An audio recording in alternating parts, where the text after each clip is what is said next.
बाजार की डेडलाइंस में आज का फोकस है बड़े अनाउंसमेंट और बोल्ड मूव्स पर। रिलायंस इंडस्ट्री ने अपने एजीएम में धमाका कर दिया। जियो आईपीओ का टाइमलाइन फाइनली आ गया है। साथ ही न्यू एनर्जी वर्टिकल में सबसे बड़ा इन्वेस्टमेंट अनाउंस किया। कंज्यूमर प्रोडक्ट्स के एक्सपेंशन और प्लान्स, गूगल मेटा के साथ एआई पार्टनरशिप्स भी स्पॉटलाइट में रहे और एंटरटेनमेंट साइड पर जियो हॉटस्टार की परफॉर्मेंस भी डिस्कस हुई। दूसरी तरफ पीजी इलेक्ट्रोप्लास्ट ने महाराष्ट्र गवर्नमेंट के साथ ₹1000 करोड़ का एमओयू साइन करके एक नया मैन्युफैक्चरिंग फैसिलिटी अनाउंस किया। इससे स्टॉक में तेजी आई क्योंकि रेफ्रिजरेटर्स पोर्टफोलियो में ऐड हो रहे हैं और वर्टिकल इंटीग्रेशन और स्ट्रॉन्ग बन रही है। तो वीडियो को एंड तक जरूर देखना, वरना अगला प्रॉफिट मूव मिस हो जाएगा। और हाँ, इन्फॉर्म्ड इन्वेस्टर ऐप डाउनलोड करना मत भूलना for all the market moving updates.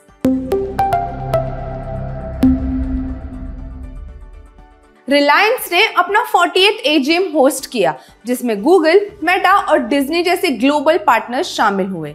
Company ने रोड मैप अनवील किया जो deep tech transformation, consumer growth और क्लीन एनर्जी लीडरशिप पर फोकस करता है। एजीएम की हाइलाइट्स में शामिल था जियो का अपकमिंग आईपीओ और रिलायंस का एआई, रिटेल, एनर्जी और सोशल इंपैक्ट के फ्यूचर प्लान्स।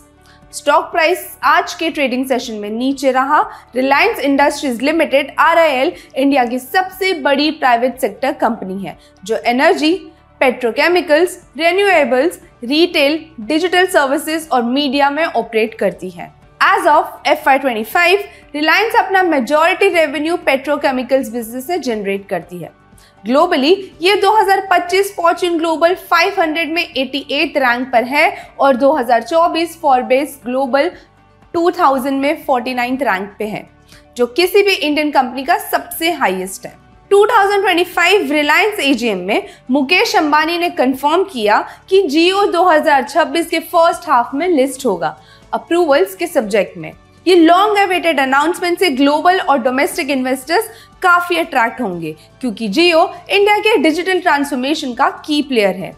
जियो ऑलरेडी 500 मिलियन कस्टमर्स क्रॉस कर चुका है, जिससे इंडिया का सबसे बड़ा टेलीकॉम ऑपरेटर और ग्लोबली भी एक one of the biggest fan बन गया है। एजीएम में रिलायंस इंटेलिजेंस लॉन्च का अनाउंसमेंट हुआ, जो एक होली ओन सब्सिडरी होगी और आर्टिफिशियली इंटेलिजेंस पर फोकस करेगी।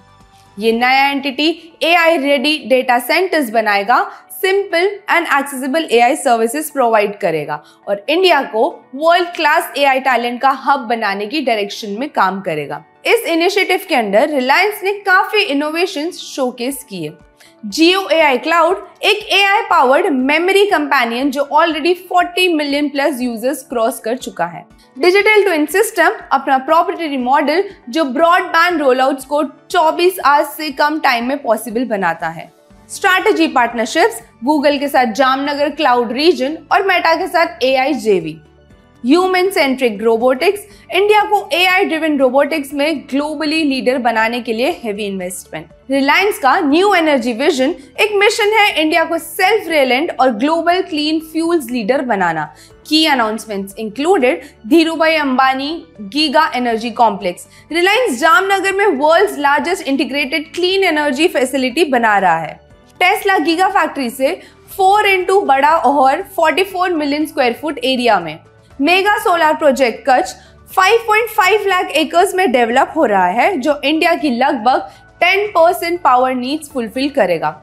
Solar and AMP battery manufacturing, solar PV capacity 20 gigawatt तक स्केल होगी और battery gigawatt factory 40 gigawatt annual. Electrolyser giga factory 2026 affordable green hydrogen production के लिए सेटअप होगी। Bio energy expansion, 55 compressed biogas plants under construction, 500 plus का target by 2030। Green hydrogen target, Reliance का goal है 3 MMTPA green hydrogen capacity. Ambani कहते हैं कि अगले 5 से 7 साल में clean energy oil to chemicals जितना बड़ा बिजनेस बन सकता है। रिलायंस रिटेल ने FY25 में स्ट्रॉन्ग ग्रोथ दिखाई।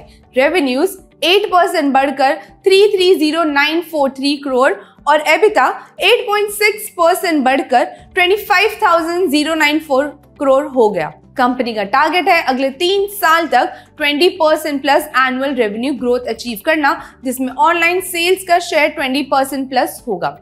रिलायंस कंज्यूमर प्रोडक्ट्स लिमिटेड, जो अब एक डायरेक्ट सब्सिडरी है, अपने पहले ही साल में इंडिया का फास्टेस्ट ग्रोइंग एफएमजीसी प्लेयर बन गया।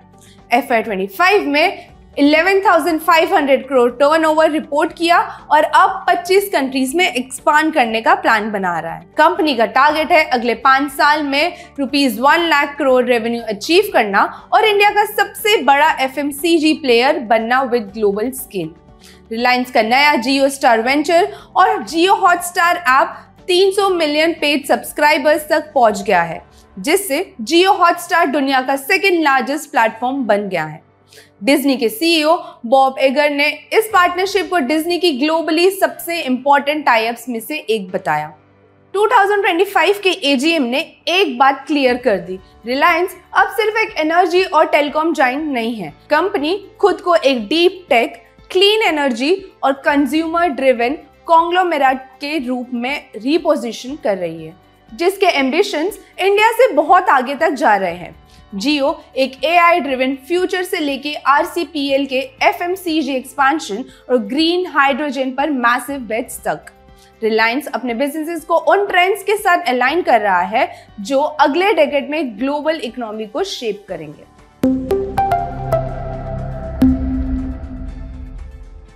PG इलेक्ट्रोपास ने अपनी सब्सिडरी के थ्रू महाराष्ट्र गवर्नमेंट के साथ ₹1,000 करोड़ का MOU साइन किया है, जिसके तहत एक नया कंज्यूमर इलेक्ट्रॉनिक्स मैन्युफैक्चरिंग फैसिलिटी बनेगा। इस न्यूज के बाद स्टॉक इंट्राडे में ऊपर गया, क्योंकि ये मूव कंपनी के लिए गेम चेंजर हो सकता है। वेस्ट इंडिया में फुटप्रिंट एक्सपांड होगा, प्रोडक्ट पोर्टफोलियो में रेफ्रिजरेटर्स ऐड होंगे और वर्टिकल इंटीग्रेशन और स्ट्रॉन्ग होगी, जिससे कॉस्ट एफिशिएंसी और लॉन्ग टर्म ग्रोथ स्टोरी दोनों को बूस्ट मिलेगा। PG इलेक्ट्रोपास्ट PGEL इंडिया की लीडिंग इलेक्ट्रॉनिक मैन्युफैक्चरिंग सर्विसेज और प्लास्टिक मोल्डिंग कंपनीज में से एक है, जो मेजर कंज्यूमर ड्यूरेबल और इलेक्ट्रॉनिक्स ब्रांड्स को एंड टू एंड सॉल्यूशंस देती है। कंपनी के पोर्टफोलियो में room ACs, washing machines, air coolers और LED TVs जैसे प्रोडक्ट्स शामिल हैं। PGEL के रेवेन्यू का मेजर हिस्सा प्रोडक्ट सेगमेंट से आता है। PGEL की step down subsidiary next generation manufacturers PVT LTD Maharashtra के अहमदनगर में एक ग्रीनफील्ड मैन्युफैक्चरिंग प्लांट लगाएगी। ₹1,000 करोड़ इन्वेस्टमेंट से एक इंटीग्रेटेड फैसिलिटी बनेगी, जो ACs, वॉशिंग मशीन्स, रेफ्रिजरेटर्स और कंपोनेंट्स बनाएगी। PGEL के लिए इस डेवलपमेंट के इम्प्लीकेशंस काफी सिग्निफिकेंट है। कैपेसिटी एक्सपांशन कंपनी को फ्यूचर डिमांड मीट करने के लिए बड़ी और लॉन्ग टर्म कैपेसिटी मिलेगी। वर्टिकल इंटीग्रेशन, ज्यादा कंपोनेंट्स इन हाउस बनने से सप्लाई चेन कंट्रोल, मार्जिन्स और एफिशिएंसी इंप्रूव होगी। प्रोडक्ट डाइवर्सिफिकेशन, रेफ्रिजरेटर्स ऐड होने से PGEL एक नई लार्ज अप्लायंस कैटेगरी में एंटर करेगा और रेवेन्यू स्ट्रीम्स बढ़ेगी। इकोसिस्टम बूस्ट, प्लांट एक एंकर यूनिट बनाएगा, वेस्ट इंडिया में कंपोनेंट इकोसिस्टम डेवलप होगा और 5,000 प्लस जॉब्स क्रिएट होंगी। PGEL ने Q1 FY26 में चैलेंजिंग क्वार्टर रिपोर्ट किया। रेवेन्यू ग्रोथ स्टेडी रही, लेकिन नेट प्रॉफिट गिर गया क्योंकि अर्ली मॉनसून की वजह से AC डिमांड स्लो हो गई। शॉर्ट टर्म चैलेंजेस के बावजूद ये नया कैपेक्स प्लान कंपनी के लॉन्ग टर्म ग्रोथ एम्बिशंस के साथ अलाइन करता है। PGEL का ये strategic investment recent week quarterly performance के अगेंस्ट एक फॉरवर्ड लुकिंग स्टेप है।